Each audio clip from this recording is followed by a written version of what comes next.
What's up? My name is Eric Butler. This channel is called Report and Opine. I am back. And from CNN, it's never been this warm in February.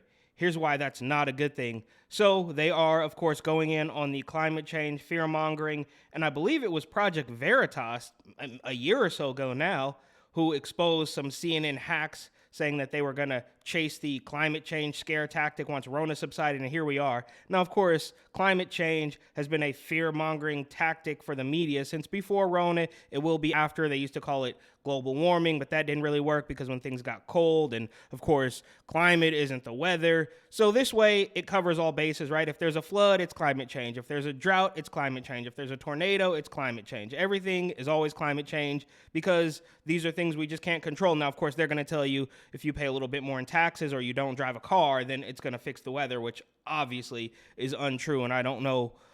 Well, I do know. It's just the control. They want complete control, as is with every single thing.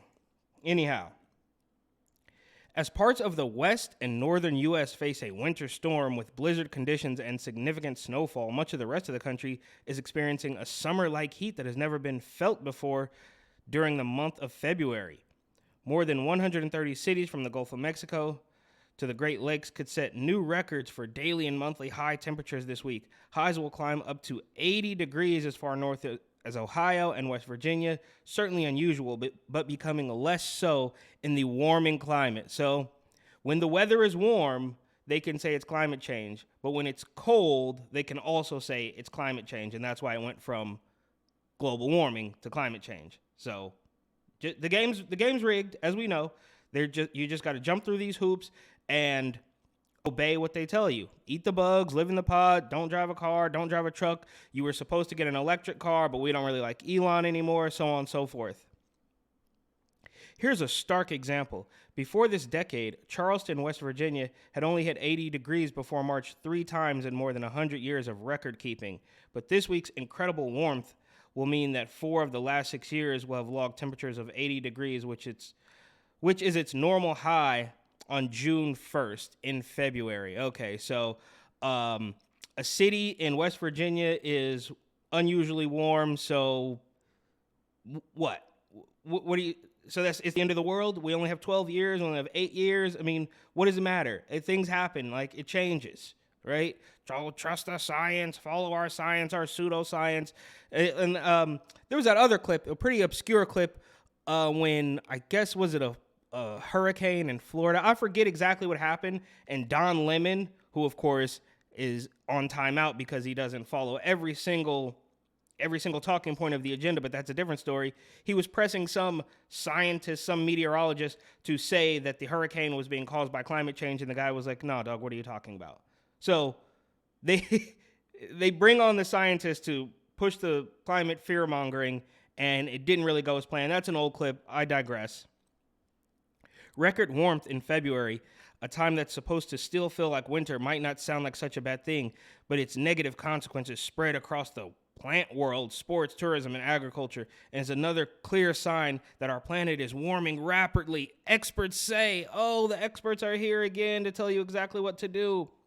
Quote, "Whenever we get these events, we should always be thinking there's the possibility or likelihood that human-induced climate change is increasing the likelihood of strange weather." Richard Seeger, climate researcher at Lamont Doherty Earth Observation of Columbia University.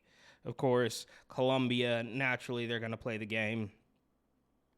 The more it goes on, the more they can bring such tremendous damage. Oh, so scary. It's warm in Ohio. We're not going to talk about the other chemicals that we burned off into the air. Don't worry about that. Just go drink the water, bro. Put your mask back on.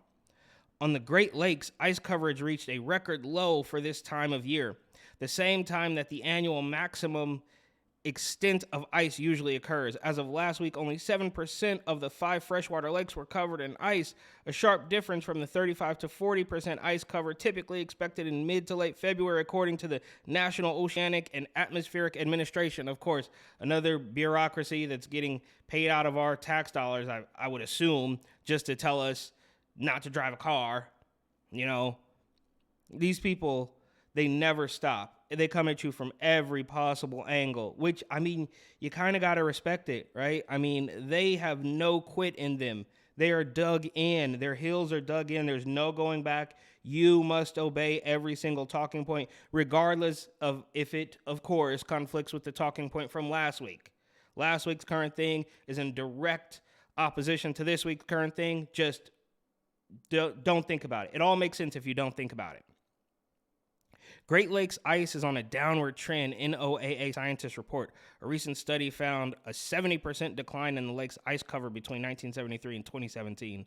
The decline in Great Lakes ice each winter may not seem like it has harmful impact, but that ice acts as a buffer for large wind-driven waves in the winter, scientists have reported.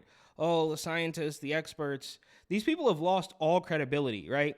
This might not be so bad if they hadn't been lying to, like if we didn't know that they were lying to us about every single other thing, right? So we can't trust you on this. What's the Gell-Mann amnesia effect, I guess, where you read something that you know a lot about and you say, well, this doesn't make sense. I'm an expert in house painting, for instance, and a news reporter will say something completely false about why you need a second coat of paint. I don't know. So you know about that topic and you know that they're lying, but then you go to the next story and you believe what they're saying, even though you know that they are incorrect about something that you are an expert on, right? Does that make sense? The point is, they're lying about everything else. There's no reason for us to believe that they're not lying now. The risk to food crops, of course. So we got the food shortage scare tactic coming from the left here, because usually the food shortage thing is like a right-wing thing, you know. Oh, the chicken coop blew up. Oh, this meat processing plant blew up. You know, it's all conspiracy because they want you to eat the bugs and or just kill over and die. Maybe shoot fentanyl under a bridge with the illegals. Plants are blooming way earlier than usual across much of the country, a clear sign that spring is either right around the corner or it has already arrived. And that's terrifying. Spring is here early. And look how long this goes on. There's, you know, using 5,000 word essay to remind you that you need to be scared of the weather. So these people are absolute hacks. They will stop at nothing to gain complete control and, you know, scare you into submission by any way, shape, or form, whether it's Rona or LGBT. And of course, we all know that every single thing with these people is life and death, right? Because they all are in pursuit of the same goal. So that's why everything is life and death. If you don't let your kid chop their junk, it's life and death. If you drive a truck, it's life and death. If you don't get the shot, if you don't wear the mask, everything is life and death. Democracy is at stake. If you don't give your money to Ukraine, it's life and death. Every single thing. Because that's all they got left. If they were to be honest, then of course they won't be able to convince anybody. So they just got to say, if you don't do what we say, you're going to die. So thank you so much for watching. Please like, comment, share, and of course, subscribe.